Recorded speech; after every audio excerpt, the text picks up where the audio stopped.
Representative Banta. Representative Bratcher. Here. Representative Callaway. Representative Kleins. Here. Representative Dixon. Here. Representative Pfister. Here. Representative Flannery. Representative Gentry. Representative Heverin. Present. Representative Herron. Representative Huff. Here. Representative Jackson. Present. Representative Kulkarni. Present. Representative Meredith. Representative Moser. Representative Palumbo. Representative Pratt. Representative Smith. Representative Timoney. Chairman Cook. Here. And Representative Callaway has just walked in. Record hers here as well. Thank you. All right. Introduction of guests. Any members have any guests they'd like to introduce this morning? If not, I'll start with my guest. We have Jamie Miller. She's a city manager from Paris, Kentucky, and awfully glad to have her in Paris and awfully happy to have her visiting today. So thanks for coming up. Welcome. Anybody else? All right. First item on the agenda, Representative Bratcher. Yes, sir. Thank you. And while he's moving up, if everybody'd silence their cell phones, and we'll be ready to get started.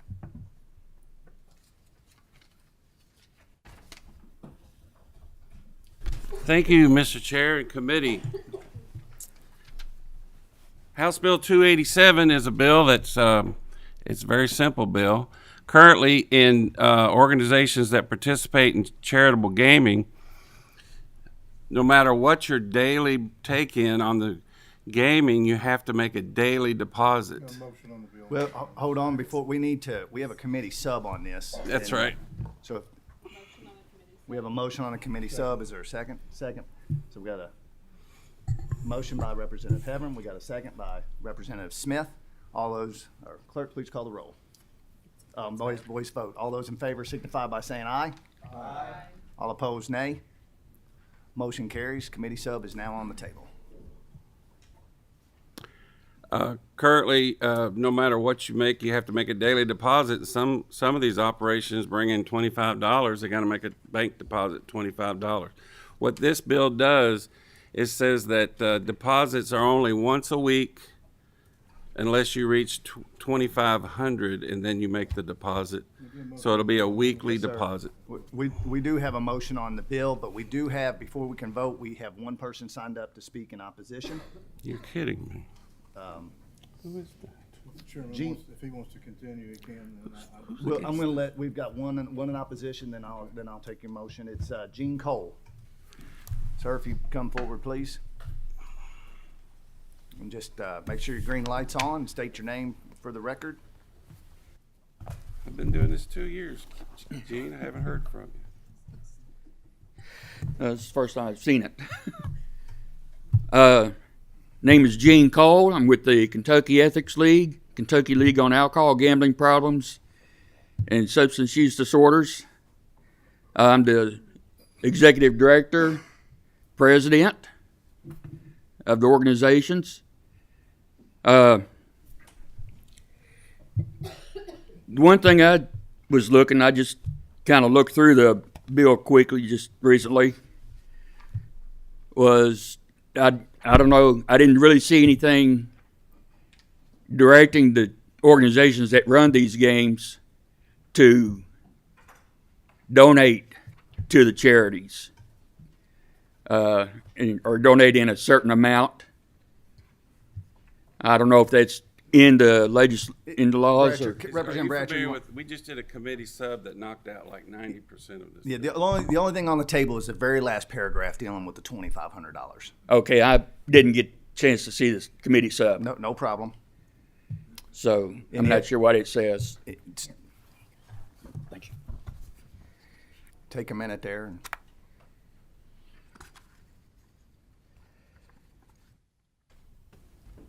So basically, this is just addressing it's just the daily deposits. Yes, sir. Okay, and it doesn't. It's not expanding the No, sir. amount of payouts either. No, sir. Okay. then I'll consider my time finished. Fantastic. All right, we have a motion on the bill by Representative Smith. Is there a second? I'm gonna run the rest. Second by Representative Pfister. Clerk, please call the roll. Representative Banta. Representative Bratcher. Yes. Representative Callaway. Yes. Representative Kleins. Yes. Representative Dixon. Yes. Representative Pfister. Yes. Representative Flannery. Yes, and I walked in late on roll call if I could be recorded as present. Yes. Representative Gentry. Explain my vote, please. Yes, sir. Just want to thank Representative Bratcher for bringing this bill. Saved me some time. I was going to file the same bill. I had some constituents talking about this issue, so thanks for bringing it, and I'm a definite yes. Representative Heverin. Yes. Representative Herron. Representative Huff. Yes. Representative Jackson. Yes. Representative Kulkarni. Yes. Representative Meredith. Representative Moser. Yes. Representative Palumbo. Yes. Representative Pratt. Yes. Representative Smith. Representative Timoney. Chairman Cook. Yes. House Bill 287, as amended by our committee sub, passes with favorable expression. Look forward to hearing it on the floor. Thank you, Representative Bratcher. All right. Is Representative Nemus out there? Oh, there he is. Look, I was just looking for you, Representative Nemus. Table's yours, sir. If you could have your guests come forward and everybody can identify themselves for the record. And We'll do it. we'll be ready to roll.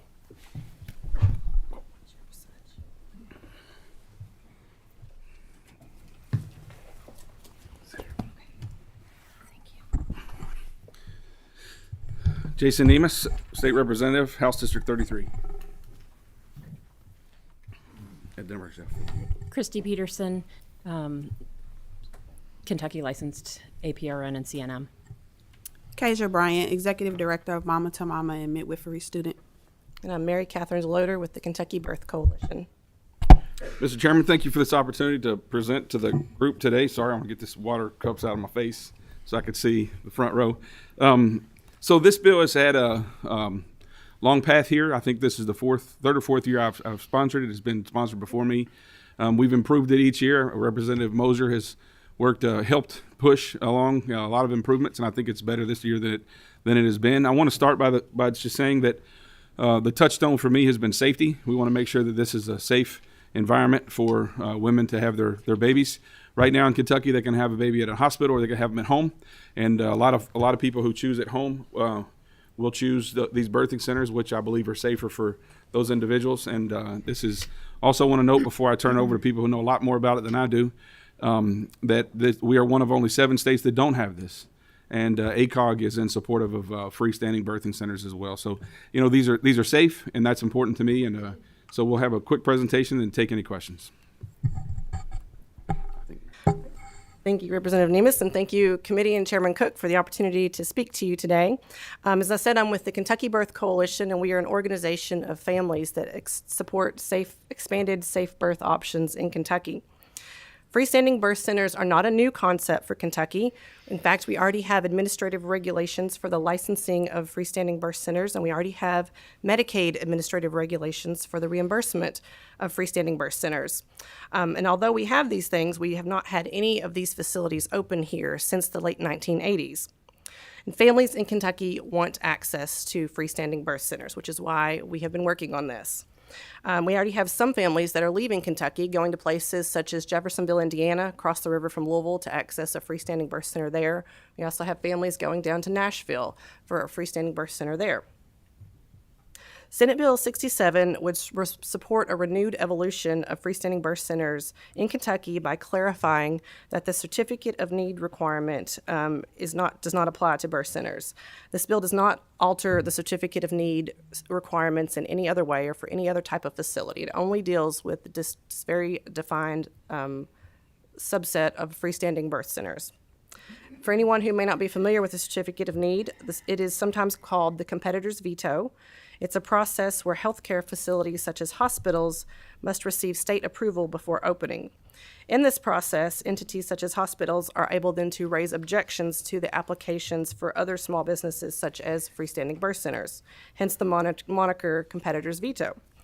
The CON is not about evaluating safety, but it's about market share. The safety part comes within the licensing of the facilities.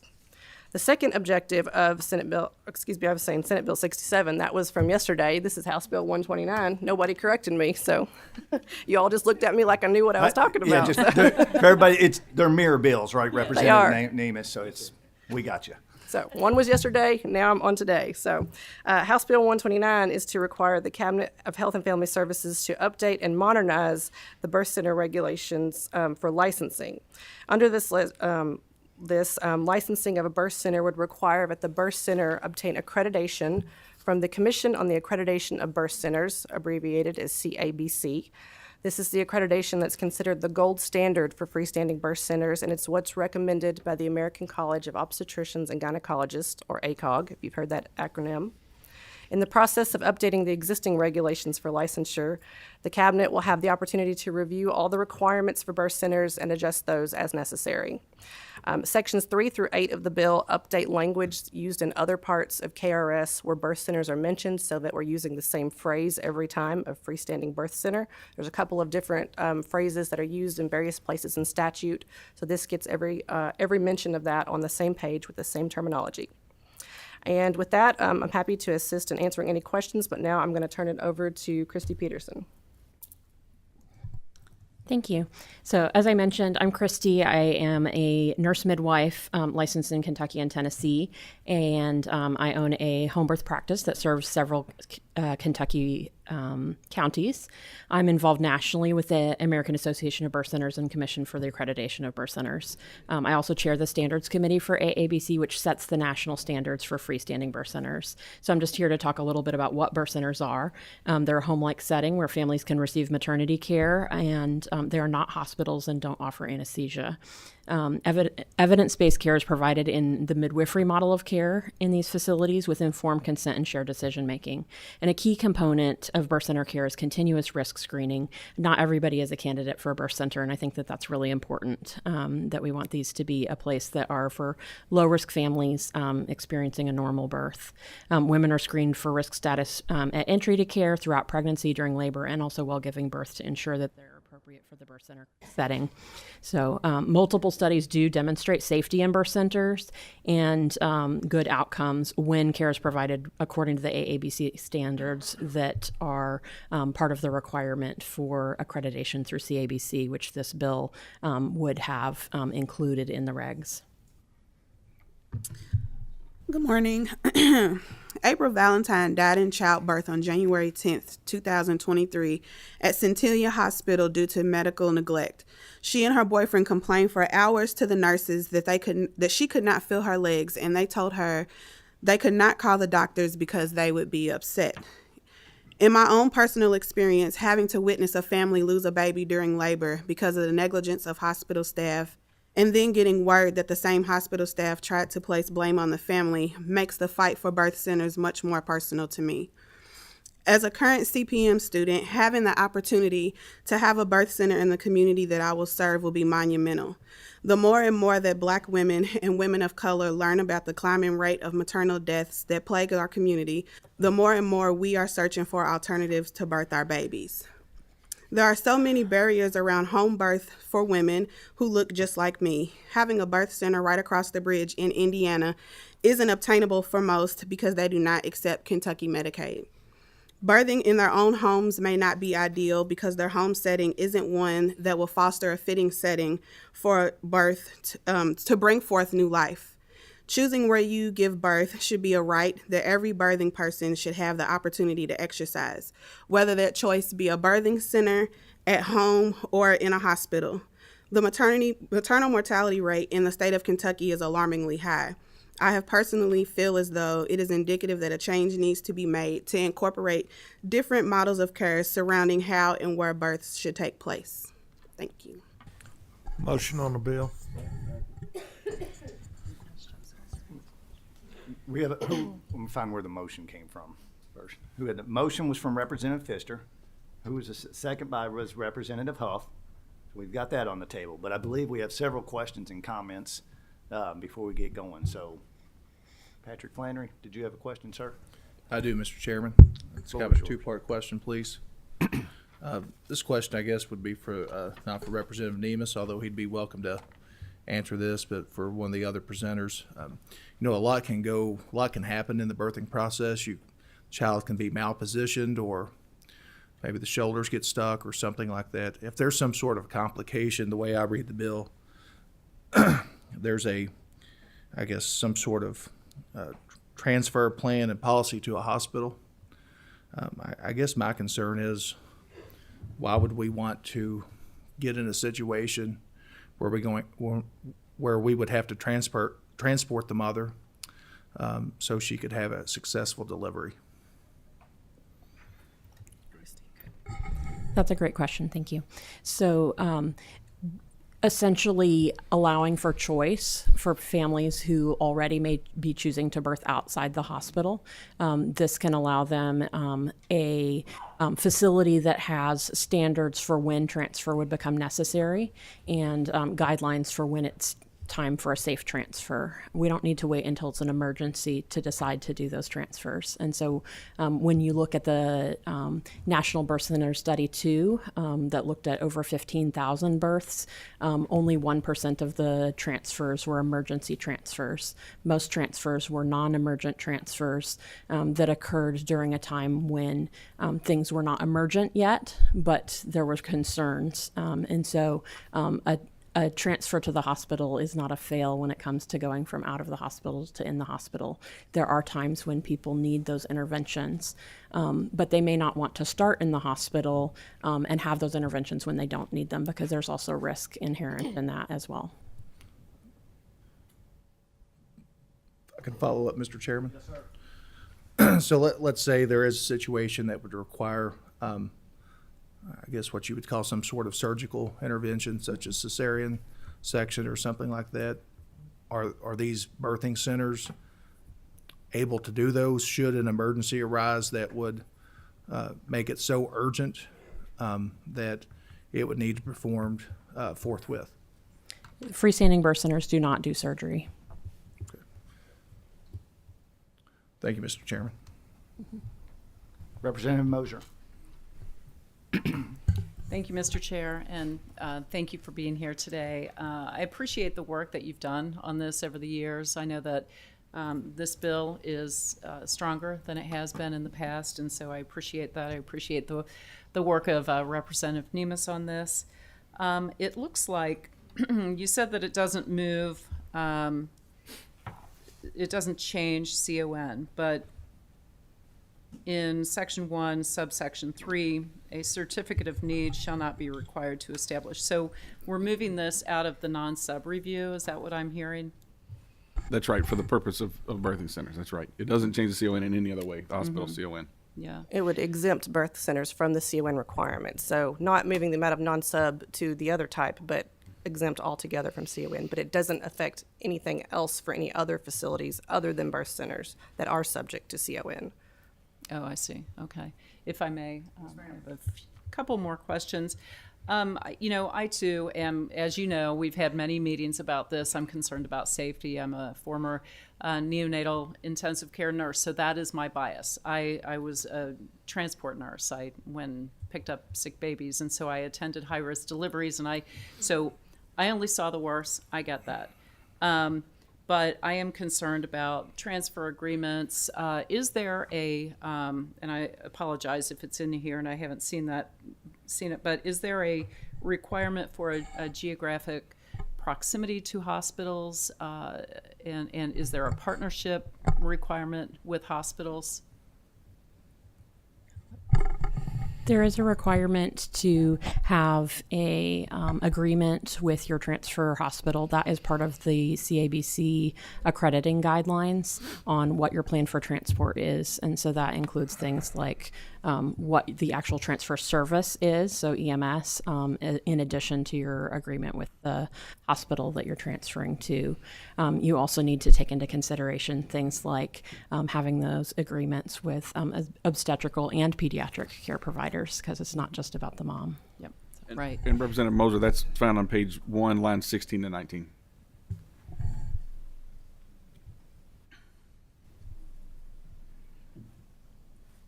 Okay, but it doesn't specifically say it has to be within a certain distance. No. Okay.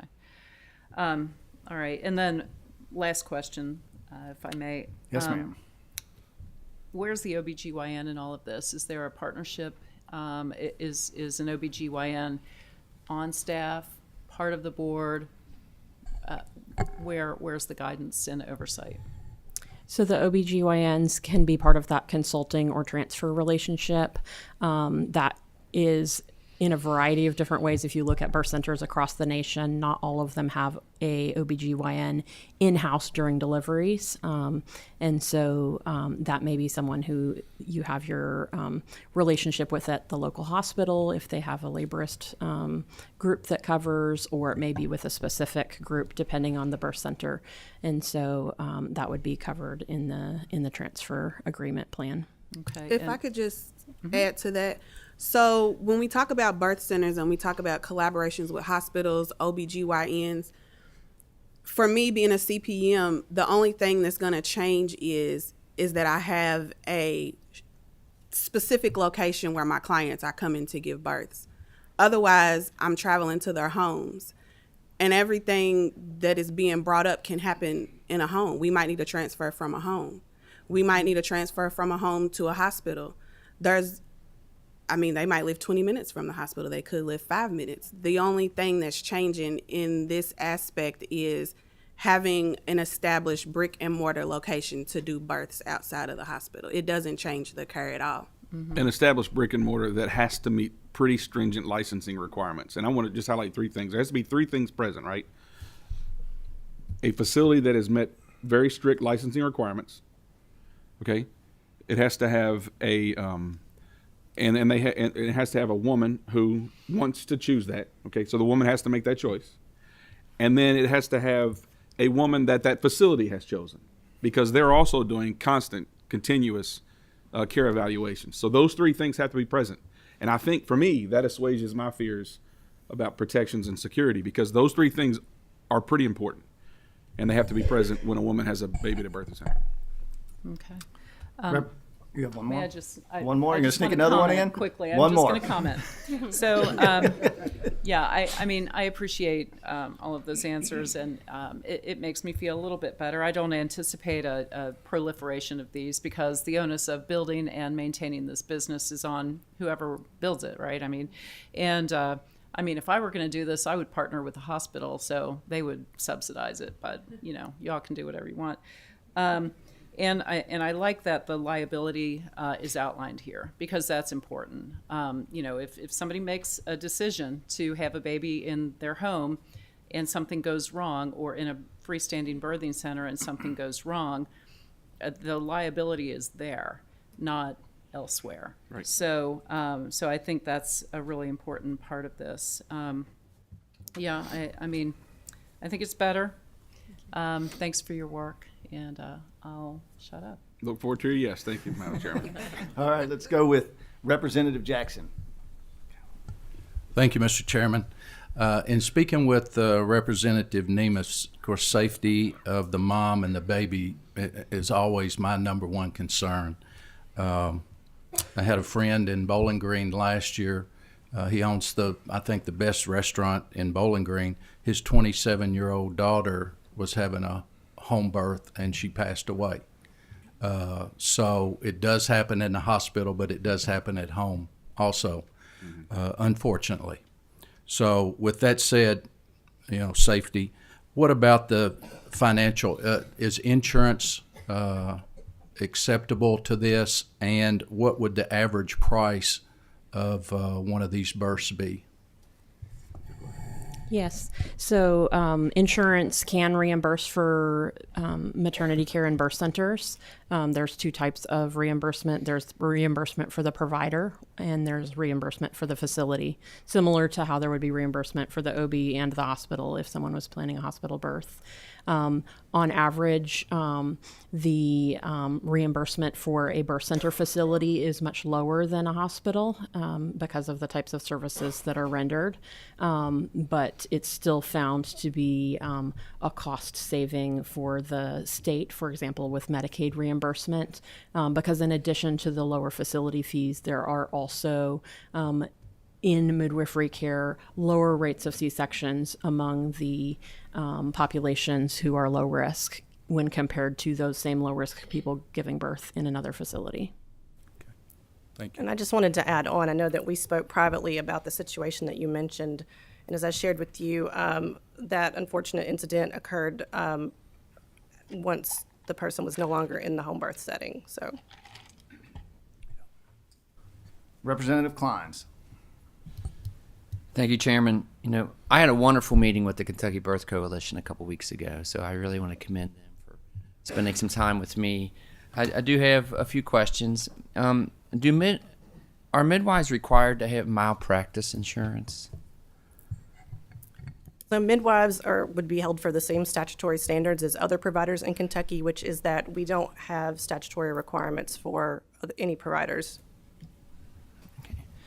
You know, so I come from I'm from northern Kentucky, and it's densely populated with hospitals, you know, in Cincinnati, and then we have plenty of services in northern Kentucky.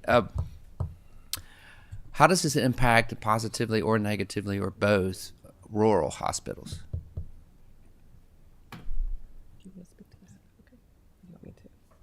Can you repeat the question? How does this impact either positively or negatively rural hospitals? In the birth center study that I have previously mentioned, what it was found was that hospitals that partner with birth centers were known to experience benefits of increased income and also improved public relations, partially because this is something that consumers are demanding, not just midwives. And so having this in the community improved access to services for those around that community. And then also, again, when transfers occurred, those are the procedures that hospitals benefit financially the most from. And I will add to that birth centers are a small business, and so folks are going to open them where they feel that their business model is sustainable. And that might be a rural area, it might be an urban area, it might be somewhere in between. But if, for example, there's a small hospital that's doing a very low volume of births in that community to begin with, there's only a very small percentage of those people giving birth in that community that are going to choose and be eligible to go to the birth center. So that may not be where those entrepreneurs feel that is the best place for them to open that small business. So that's another factor as well. And Representative Kleins, I know you brought up Ohio, so I just wanted to point out that Ohio has birthing centers. Yes. Last question.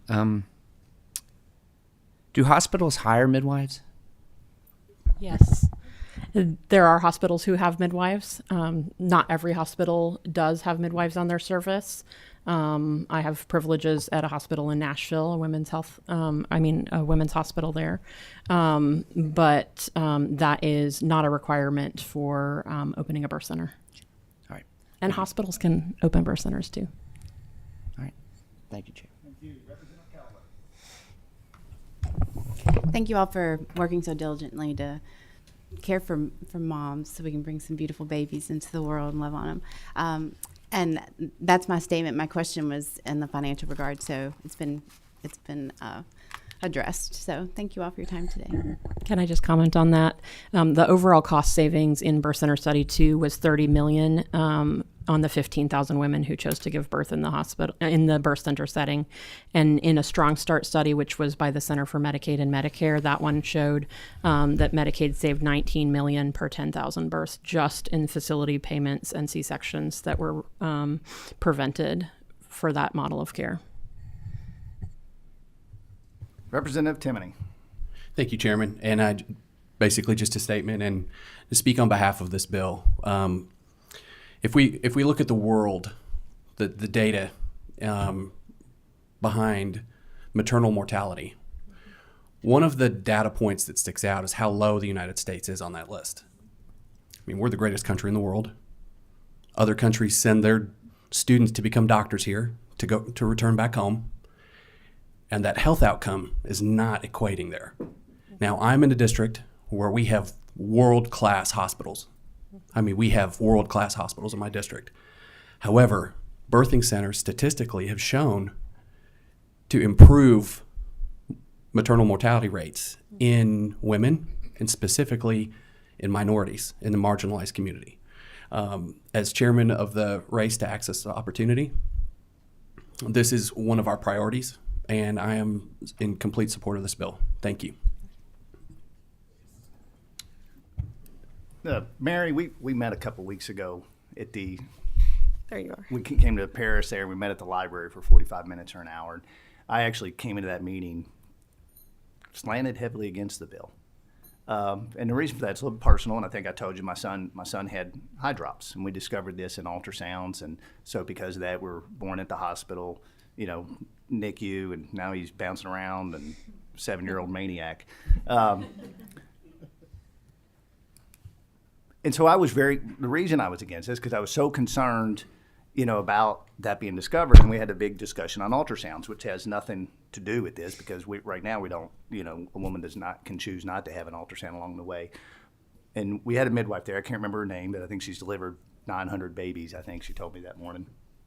And we had the greatest discussion on how you all encourage, all the prenatal care that goes into it, and how you're looking for good candidates to have the baby there. And I guess it gave me I felt so much more at ease after we had the discussion and the encouragement and the care that you're all going to encourage these women to have, because you want the good candidates to come there. And how, especially when she told me, she's like, look, we don't, I'm a midwife. I want the baby to be born. I want the baby to be healthy. If this is not a good option, we're not going to let them have that baby there. And so we just had a really good conversation about that. And I want to let you know that really made a difference for me. And it's legal. You can have a baby right now. You can have a baby in your house. This is just, let's have it here, and we can have all like Representative Nema said, we've got all the requirements that we can add to it, and they've improved each year as this bill's come along. So you swayed me. So well done. And we have a motion. We have a second on the floor, and there's no further questions. Madam Clerk, please call the roll. Representative Banta. Yes. Representative Bratcher. Yes. Representative Callaway. Yes. Representative Kleins. I'm going to pass. Explain my vote, please.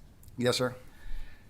I just need a little bit more time to consider it more, and then just reserve my vote for the floor. Thank you. Representative Dixon. Yes. Representative Pfister. Yes. Representative Flannery. Explain my vote, please. Yes, sir. I'm a yes. I guess I would phrase it as a reluctant yes. Talked to the bill sponsor yesterday and told him some of my concerns. I appreciate all the hard work that's went into this, but I'm still having kind of a difficulty accepting voting for something and feeling like I'd be somewhat responsible for situations that put a child and mother at risk when there's so many complications that can happen in the birthing process. Thank you. Representative Gentry. Yes. Representative Hebron. Yes. Representative Herron. Yes. Representative Huff. Yes. Representative Jackson. Can I explain my vote, please? Yes, sir. Like Representative Flannery, I have all of those same concerns. I kudos to everybody at the table there for doing a wonderful job explaining the situation, and I will vote yes, but again, I have concerns. Please take care of our moms and babies out there across the state. Thank you. Representative Kulkarni. Yes. Representative Meredith. Representative Moser. Explain my vote. Yes, ma'am. I'm going to be a pass today. I would like a little more time to kind of process all this. And I would like to just address a couple of comments that were made. The home birth death that was discussed earlier. I just, yes, the mother may have died at the hospital, but the problems didn't originate there. So, I would just caution all of us to, when we're talking about this, to understand that there are risks. And they aren't, always happening at the hospital. Also, I'm not sure how this solves the issue of hospital neglect that came up earlier. So again, let's just talk about the situation that you're trying to solve here. So anyway, I'll think about this. Reserve my my yes vote for the floor. Thank you. Representative Palumbo. Yes. Representative Pratt. Yes. Representative Smith. Yes. Representative Timoney. Yes. Chairman Cook. Yes. All right, House Bill 29 passes with favorable expression. Same should pass on the House floor. Congratulations. Thank you. Look forward to hearing you on the floor, Thank Representative. you, Mr. Chairman. Thank you. Okay. Too bad consent is no longer a thing. The consent calendar. If only we knew someone in leadership. There couldn't have been any passes either. All right, last on the agenda today, Representative Cole Carney, House Concurrent Resolution 50. If you could come up to the table, bring your guest with you, and everybody introduce yourself for the record, and then the floor is yours. Thank you, Chairman. State Representative Nima Kulkarni, District 40. Kate Chang, Senior Vice President, Public Affairs, Kentucky Chamber. Welcome. You may begin. Thank you, Chairman. Thank you, members of the committee. House Concurrent Resolution 50, in essence, would establish a task force to study how we can get historically untapped workforce populations back to work in our Commonwealth. And so I will read essentially the first line. The task force would complete a study of current education and workforce development programs and provide recommendations on how to provide effective workforce development programs to facilitate the training and employment of historically untapped workforce populations in Kentucky. What that means is it would look at comprehensively what has been attempted in our Commonwealth, what has been accomplished, and what gaps still remain. The concurrent resolution essentially identifies certain target populations that we would like to make sure get the support and the training and any other help that they need to get to work in their chosen career field. That can include folks that were previously incarcerated, veterans, individuals with disabilities, individuals who have recently legally immigrated to our country and our state. And it also includes those with low levels of literacy, folks that live in rural areas, and our homeless population.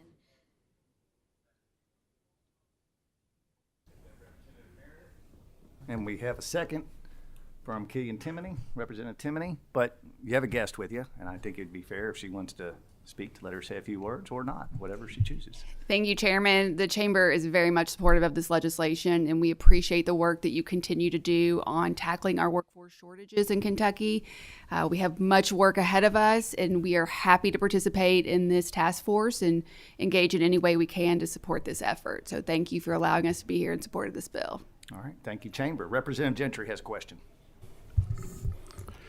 Good morning, Representative Kulkarni, and good morning, Kate. Thanks for being here, and thanks for bringing this bill. Everybody here knows how important this issue is for the state of Kentucky across many, many specters of employment. I know this is written in broad contexts, and I know you mentioned people, Kentuckians with disabilities, and I can't plead, beg, ask more, and Kate, hopefully the Chamber will get behind this as well. Please look at the programs for people with disabilities, and not only intellectual and developmental disabilities, because that's what we all seem to think about all the time, but the numbers of people out there, workers, that are permanently, partially disabled, in many cases aren't even counted because they're not on any kind of government assistance programs, like myself. But our numbers are fairly low in that area, and there's a lot of reasons for that, and these are things that we can address. These are generally individuals that become or acquire disability sometime in life. They're not born that way, through illness, accident, what have you.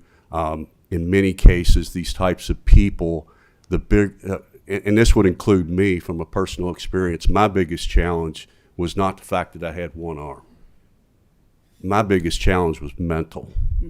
And a lot of people that are stricken with these physical disabilities go through this. Things like self-confidence, self-esteem. You wake up in midlife and your life is totally changed, and you say, okay, what the hell am I going to do now?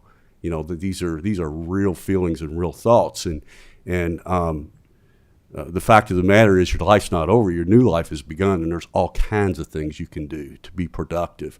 And I see this all the time. I've worked with a lot of people with disabilities outside of the legislature. Happens to be in sports, which is a life-saving opportunity that's given to these people, and it translates into everyday life. Because the bottom line here is whenever you can present an opportunity for somebody that's challenged to accomplish something on their own, that's important. That is what builds. We can give checks to people, but a lot of times that doesn't solve the problem. What you give them is a goal, an aspiration, an inspiration, a reason to get up in the morning, a reason to get off the couch, because that's what changes lives. And if we can do that in a workforce environment, we've got to do that. And any way I can help with that, please use me. But please don't move forward with this task force and, again, set us off onto the side. I know that has happened so often, and I know it's not intentional, and it's usually because somebody like me is not up saying we need to do this. So sorry for the time for that soliloquy there, but just thought it needed to be said, and anything you guys could do to help make sure that we look at that. Look at the siloed situations we have in the world or in the state with disabilities, because there are a lot of good programs out there, but we've got to figure out a way to bring them all together and have some sort of structure there too. So, thank you, Mr. Chair. And Representative Gentry, when this work group starts, I hope we can start the entire thing off with that exact presentation that you just gave. I think that would be very appropriate to start it out. That was. We couldn't agree more with you, Representative. And I've had conversations with members of my board about that specifically individuals with disabilities. And when I looked at this resolution, I thought about those conversations that we're having, and they're asking for us to be engaged on this issue. So we are absolutely happy to be a part of it. I appreciate your comments on that, certainly. We are looking at needing to add about 130,000 people to our workforce by 2027, and we've testified to this. And that will be in part by attracting more people to Kentucky, but it will also be about making sure we're enabling and preparing the people we have here now, and that we aren't leaving people on the sidelines, and that we are tapping those individuals as well. So you have our commitment that we will be engaged on this, and it is certainly coming from our membership. And I'll just quickly add, thank you very much for your comment, that individuals with disabilities, that's all it states in this resolution, and it was kept deliberately broad, as you mentioned, because we want to make sure that we identify everybody, right, that has any type of disability that needs supportive employment. And so that community was front of mind for me when crafting this bill, mainly because I've talked to employers, smaller employers, who would be happy to provide supportive employment to individuals with disabilities, but don't know how and don't have the training or the resources to get connected to that community. Larger employers might have HR departments and folks that are dedicated to engaging in outreach with the disabled community or other communities that they choose to identify themselves. But I want to make sure that all of our businesses in Kentucky are connected with all of the populations in our Commonwealth that want to work. And the purpose and the dignity that you mentioned, I think, is imperative for each of the targeted populations that we've identified. So thank you for your comment. And thank you very much. And like I said, any way I can help moving down the road, just a phone call away. All right, we have a motion and a second on the bill. Madam Clerk, please call the roll. Representative Banta. Representative Bratcher. Yes. Representative Callaway. Absolutely. Representative Kleins. Yes. Representative Dixon. Representative Pfister. Yes. Representative Flannery. Yes. Representative Gentry. Absolutely. Representative Hebron. Yes. Representative Herron. Yes, may I explain my vote? Yes, ma'am. Yes, first I want to thank you all for bringing this important piece of legislation. I think that when we talk about, as you said, Kate, our workforce, this is like super important. One thing I do want to bring up, as you said, the numbers, we need 130,000 folks in the next 4 years. As we look at the issues that are plaguing our youth who are justice involved, I asked folks on this committee and also you at the chamber to how can we make sure that we're creating that pipeline with our youth who are facing issues and troubles. And as we're thinking about all of these things, how can we mesh those two topics together? Thank you. Representative Huff. Yes. Representative Jackson. Yes. Representative Kulkarni. Yes. Representative Meredith. Representative Moser. Yes. Representative Palumbo. Yes, of course. Representative Pratt. Yes. Representative Smith. I'd like to explain my vote. Yes, sir. I appreciate the language on this, and I'd like to encourage the task force to really emphasize vocation in eastern Kentucky, mainly in the mountains. I think the shift in college to vocation needs to be looked at to get job ready, and I know there's a lot of emphasis now on that, but I'd like to encourage the task force to really look at vocation in it. But it's a yes. Representative Timoney. Yes. Chairman Cook. Yes. HCR 50 passes with favorable expression. Congratulations. That being said, I look for a motion to adjourn. Chairman. Thank you, Chairman. Chairman, Yeah. may I record my attendance and a yes vote on House Bill 129, please? 287. Yes. And Thank Mr. you. Chairman, I'd like to record my presence here at this meeting. Thank you. Noted. All right. All in favor of adjournment, vote aye.